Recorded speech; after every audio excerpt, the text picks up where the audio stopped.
Rand's Magazine, Episode 4, in Sholmes' suite. This fourth escapade unfolds one morning on Baker Street, when Iris has prepared breakfast for everyone as usual, but Ryuniske wakes to find an envelope under his door, containing a death threat. Who on earth could have put it there, and why?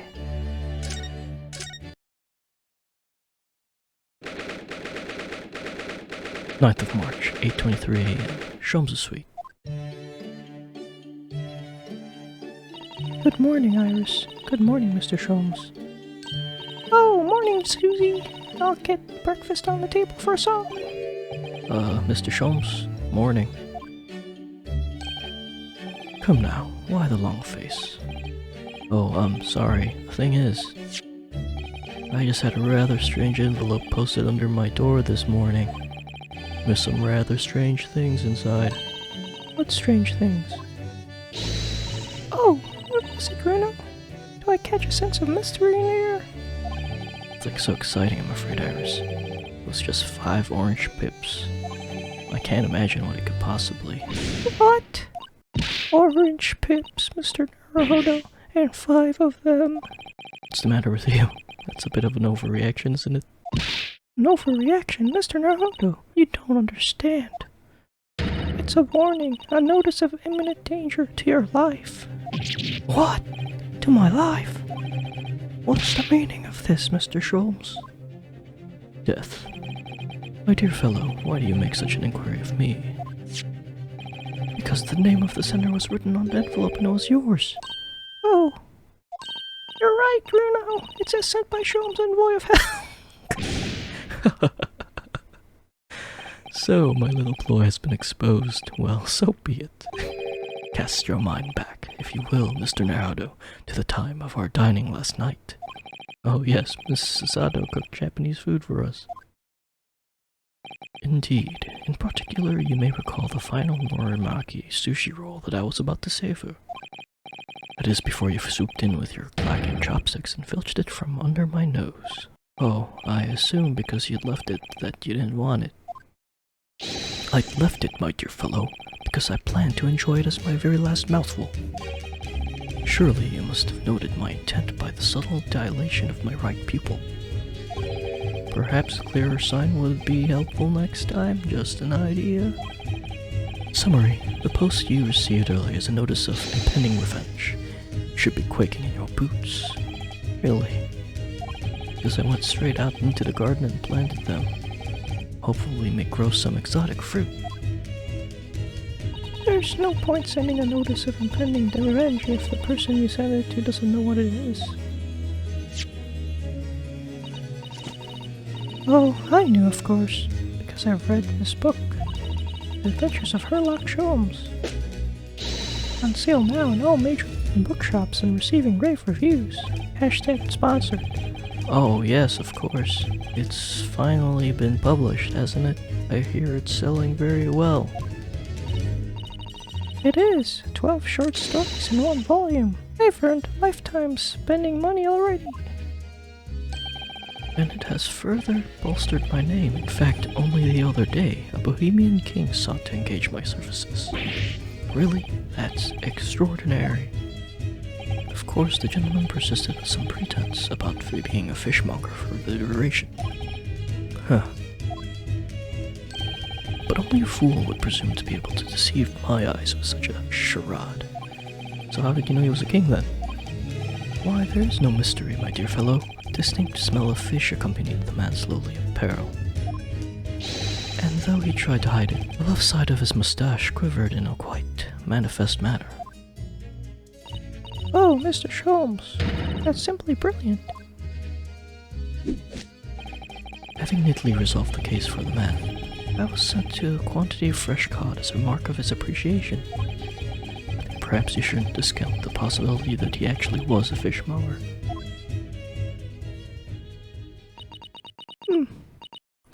Is that... Can anyone else smell burning? Oh yes, you're right, and look, smoke. I think maybe. Fire! Fire! There's a fire, everyone. Really? A fire? We must all leave at once. Everyone, out the building.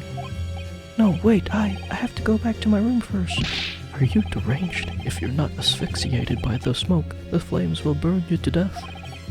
But my Daruma doll, I can't let my Daruma burn. It means too much. Ah, drat, sorry, but I'm going to make a dash for it upstairs. You're so funny. There's no time for jokes, Iris. Go, quickly, get out of here. But there is no fire. Is there, Hurley? Huh? Ah, what a delight to see the play enacted in the flesh. I wouldn't have dared to dream I should be so lucky. Miss Sasato? Indeed, it was a ploy. A devilment engineered by my puckish spirit. It was all a trick, but why? It's a simple experiment of the mind, Mr. Naruto. When his life is threatened, a fellow is compelled instinctively to protect that property to which he attaches matching importance. And after your own life, Reno, the most important thing to you seems to be your Daruma doll. Let's not dwell on that, shall we, Iris? So you knew all along, Mr. Sato, that it was a trick? Yes, of course. The very ploys described in this book. Adventures of Sherlock Sholmes. On sale now in all major London's bookshops and receiving rave reviews. Again. I have used that device quite satisfactorily in the past to solve a case. Oh yes, it was a great success, wasn't it? But then it became something of a habit, didn't it? You started yelling fire at every crime scene. In the end, people seemed to pay no attention to you at all. Yes, that's true. There was a time when I was known as the Sholmes who cried wolf. I think there's a lesson to be learned in there somewhere. But sadly my little ploy failed to yield results this time. Iris was utterly unmoved. What do you mean? Well, I was anticipating that Iris would immediately expose her secret hiding place. The location of the nest egg she must have cached somewhere in this room. Nest egg? You think Iris has some secret savings?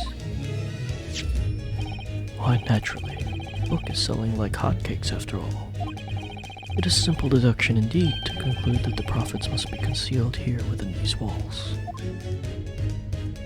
Oh, Mr. Sholmes, are you in need of money? Ah, I bet I know what it is. It's that new microscope that's gone on sale, isn't it, Harley? What else? I have such a strong desire to own one, yet my purse is 1 pound too light. And as no offer of a loan has been forthcoming, I have been forced to resort to an alternative stratagem. Stealing! Sorry, Harley, but I'm not falling for that. Not coming from the Sholmes who cried wolf. Ah, how fixing. You really shouldn't be trying to steal a 10-year-old's savings, you know. My book is full of little tricks like that, you see. The armory of a great detective. Except that in this case, both the orange pips and the fake fire fell off a little flat, didn't they? Oh, I have plenty more tricks up my sleeve. Take, for example, the case of the Boscombe Valley mystery. I'm already filled with dread just from the title. It is a tale of extraordinary skill on the part of the great detective, the skill of tracking. Tracking? When I arrived at the scene of the crime in the eponymous valley, there were footprints everywhere. But my eyes were immediately drawn to one set in particular. Oh, Mr. Sholmes, your detective instincts are truly remarkable. As you know, my dear madam, no detail, no matter how small, escapes the scrutiny of these eyes. So I tracked my quarry, following the trail of his footprints all the way to the man's place of residence. It led directly to your culprit's house, where I triumphed. You misunderstand. It led me directly to my own house, my dear fellow. Huh? For the footprints were, in the final analysis, those made by my own shoes. Harley had left here for Boscombe Valley as he received a telegram about the case, you see. And then he followed his own trail straight back here to Baker Street. Now, Iris, please, make it sound most humdrum, but I assure you, it is no easy feat. Tracking of this nature is a skill possessed only by the great Sherlock Sholmes.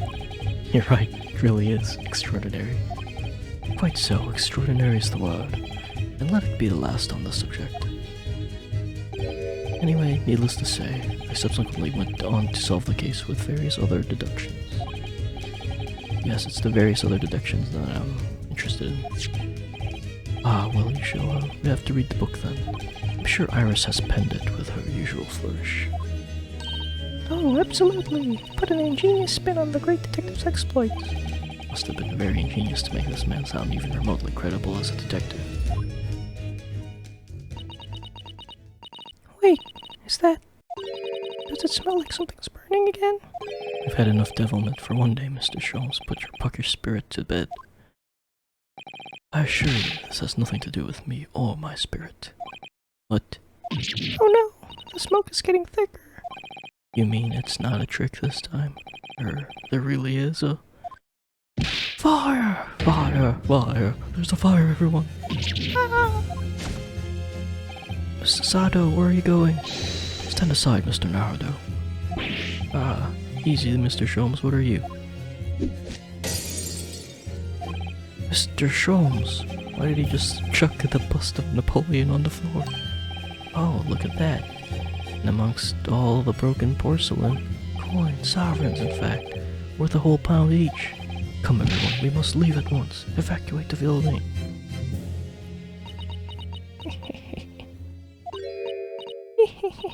You fell for it, Hurley. Hook, line, and sinker. Wait, you mean Iris? I certainly wouldn't have guessed that's where you hidden it. Do you mean to say that this smoke was... My own pucker spirit needs to come out and play sometimes too, you know. What? Of course. I know what it is, Iris. It's that indoor herb garden set that went on sale last week, isn't it? That's what you're after. I want one so desperately, but I'm 4 pounds short. And even though you told me you didn't have any money to spare before, I knew you had a secret nest egg somewhere in this room. You've outwitted me again. You really shouldn't let yourself be outwitted by a 10-year-old child, you know. So, thank you for the loan, Hurley. Oh, but wait. What's the matter? Where's Susie? She disappeared. Oh yes, that's right. She ran off up the stairs before, didn't she? Oh, what are y'all still doing in here? We have to evacuate. It won't be long before the fire is...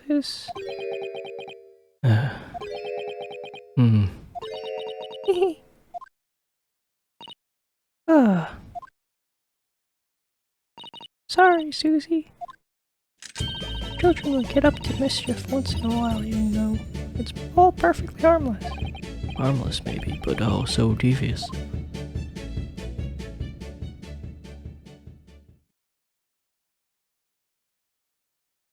Oh, there's more? Oh, well, at least nobody was hurt. Apart from Napoleon and my secret hoard. Now tell us, Mrs. Sato, what is it that you went so fleet-footedly to fetch? Sorry? Oh, no, nothing. This is nothing. Susie, that's your notebook detailing all of Runo's trials, isn't it? It's bulging at the seams. What? A testament to the various people you've helped over the past months. Mr. Sato, why?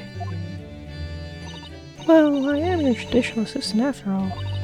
I would do anything to assure the safety of these records, and risk my life if necessary. I mean, it's very important to me. It's like a diary of everything we've achieved together. Oh, getting all teary-eyed now. Yes, in stark contrast to a certain someone who would have fetched his Dharma doll, I might say. Ugh.